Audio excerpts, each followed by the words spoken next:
Hello everyone, welcome to the channel. PCS RO मुख्य परीक्षा 2025 के एक्सपीरियंस देखेंगे आज का निबंध। और ये आपका निबंध दिया गया था विकसित बनने की चुनौती भरी डगर। और रीता यादव ने इस निबंध को लिखा है। तो आइए देखते हैं, इनकी कॉपी का एनालिसिस करते हैं। इन्होंने 4 लाइनें लिखी हैं। इस पथ का उद्देश्य नहीं है शांत भवन में टिक जाना, किंतु पहुंचना उस सीमा तक जिसके आगे राह नहीं। फिर आगे है प्रस्तावना में रीता लिखती हैं, विकास एक ऐसी प्रक्रिया है जो न केवल व्यक्तिगत जीवन में बल्कि समाज और राष्ट्र के स्तर पर भी महत्वपूर्ण होती है। महत्वपूर्ण ऐसे लिखा जाएगा, तो ये वर्तनी आपकी सही होनी चाहिए। विकसित बनने का सपना हर व्यक्ति, समाज और देश देखता है। एक चीज यहाँ पर और इन्होंने मिस्टेक की है, गैप छोड़ करके लिखना है। पैराग्राफ स्टार्ट करने से पहले 1.5 इंच का गैप आपको यहाँ छोड़ना है। उसके आगे ये लिखती हैं, सपना हर व्यक्ति, समाज और देश देखता है, लेकिन ये रास्ता चुनौतियों से भरा होता है। विकास का अर्थ केवल आर्थिक समृद्धि नहीं है, बल्कि ये सामाजिक, मानसिक, शैक्षणिक और तकनीकी उन्नति का भी प्रतीक है। विकसित बनने की डगर में कई बाधाएं और चुनौतियां होती हैं, जिन्हें पार करना ही सफलता की कुंजी है। तो ये इनका हो गया प्रस्तावना। ठीक लिखा है, यहाँ पर इनको गुड कहा जाएगा। एक इनकी प्रस्तावना में अशुद्धि मिली है, और जो पैराग्राफ स्टार्ट करते हैं वहां पर इन्होंने स्पेस नहीं दिया था। मुख्य विषय में अब देखते हैं। विकास का अर्थ है निरंतर प्रगति और सुधार। ये एक ऐसी प्रक्रिया है जिसमें व्यक्ति, समाज अपनी कमियों को दूर करते हुए बेहतर भविष्य की ओर अग्रसर होता है। विकास केवल भौतिक सुख सुविधाओं तक सीमित नहीं है, बल्कि यह मानसिक और आध्यात्मिक उन्नति को भी समाहित करता है। विकसित बनने के लिए आत्मविश्वास, संयम, मेहनत और सही दिशा में प्रयास करना आवश्यक है।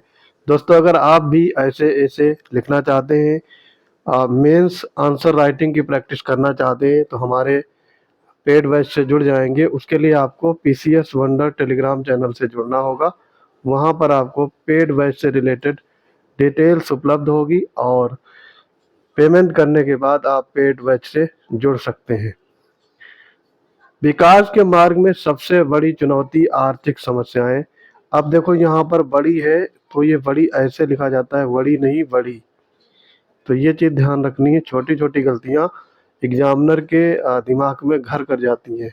धन के अभाव में न तो व्यक्ति और न ही समाज अपने लक्ष्यों को प्राप्त कर सकता है। आर्थिक संसाधनों की कमी विकास की गति को धीमा कर सकती है। शिक्षा विकास की नींव है।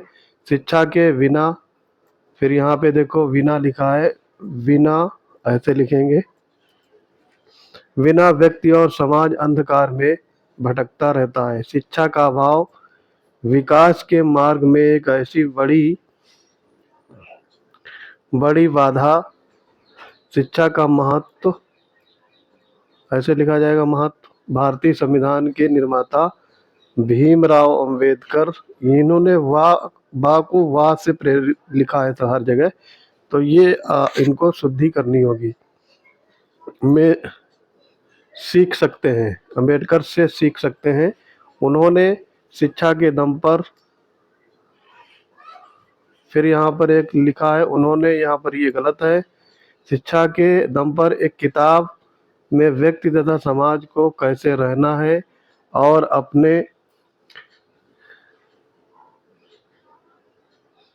अपने यहाँ पर और अपने नहीं होगा, और क्या करना चाहिए, सब कुछ समाहित कर दिए हैं। शिक्षा के दम पर ही उन्होंने छुआछूत जैसी प्रक्रिया को समाप्त किया है। समाज में फैली रूढ़वादिता और पुरानी मान्यताएं विकास के मार्ग में रोड़ा बनती हैं। जाति, धर्म, लिंग आदि के आधार पर भेदभाव विकास की प्रक्रिया को अवरुद्ध करती हैं। इन सबको समाप्त करने के लिए सारे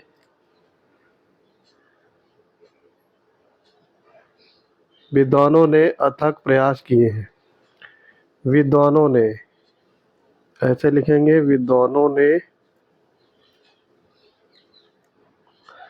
अथक प्रयास किए हैं। कुछ उदाहरण देखने को मिलते हैं जिसमें राजा राम मोहन रॉय ने सती प्रथा, बाल विवाह, फिर वही बात हो गई, बाल विवाह नहीं होता है, बाल विवाह, ठीक है। उसके बाद में छुआछूत को समाप्त करने के लिए बहुत,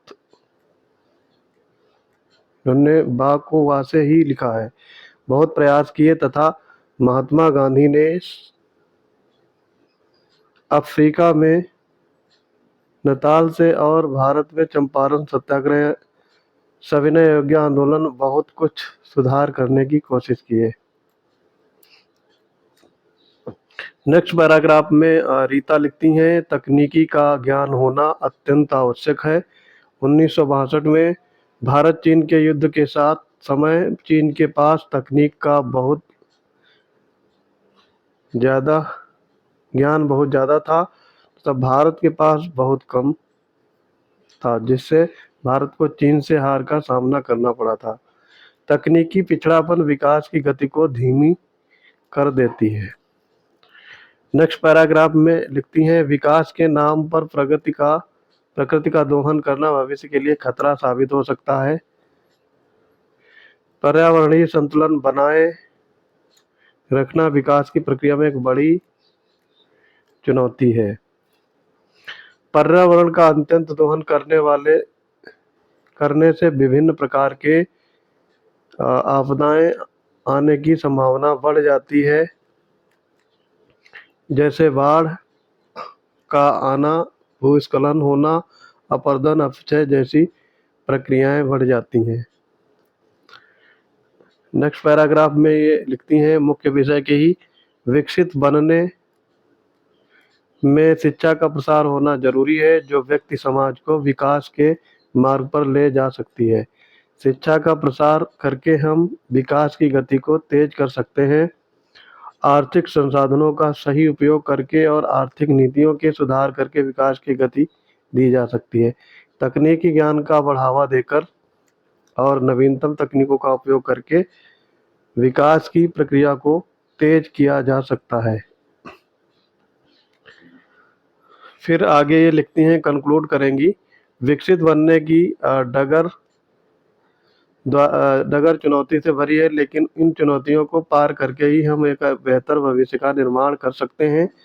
विकास के लिए सही दिशा में प्रयास करना, शिक्षा और जागरूकता को बढ़ावा देना और समाज में समानता और न्याय स्थापित करना आवश्यक है। विकास का मार्ग कठिन हो सकता है, लेकिन असंभव नहीं।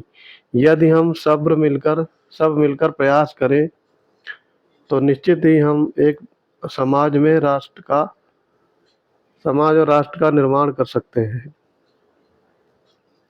ये फूल मुझे कोई विरासत में नहीं मिले, तुमने मेरा कांटों भरा बिस्तर नहीं देखा। लिखने का तरीका इनका ठीक है, वर्तनी काफ़ी अशुद्धि मिली है, तो प्रस्तावना में इनको क्या करना चाहिए था, प्रस्तावना में शब्द सीमा बढ़ाएं, लगभग 120 से 30 शब्द लिखें कम से कम, और वर्तनी पर ध्यान दें।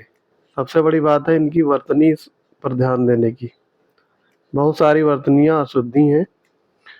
दूसरा ये है, मुख्य विषय में इन्होंने कुछ टॉपिक को नहीं छुआ है। मुख्य विषय में बहुत सारे ऐसे टॉपिक होते हैं। मुख्य विषय में क्या क्या लिखना चाहिए था, जैसे आर्थिक, सामाजिक, शिक्षा, विज्ञान, प्रौद्योगिकी,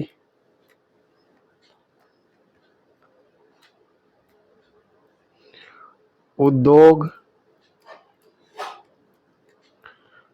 और एमएसएमई जो उद्योग में आते हैं उनका विस्तार करना, क्वालिटी युक्त शिक्षा देना, ये सारी चीज़ें अच्छे से इनको फ्रेमिंग करके लिखना था। जैसे आर्थिक को एक पैराग्राफ, सामाजिक को एक, शिक्षा, विज्ञान और प्रौद्योगिकी एक, उद्योग और ये एमएसएमई एक पैराग्राफ में, यानी 4-5 पैराग्राफ इन्हीं से ओतप्रोत होने चाहिए थे।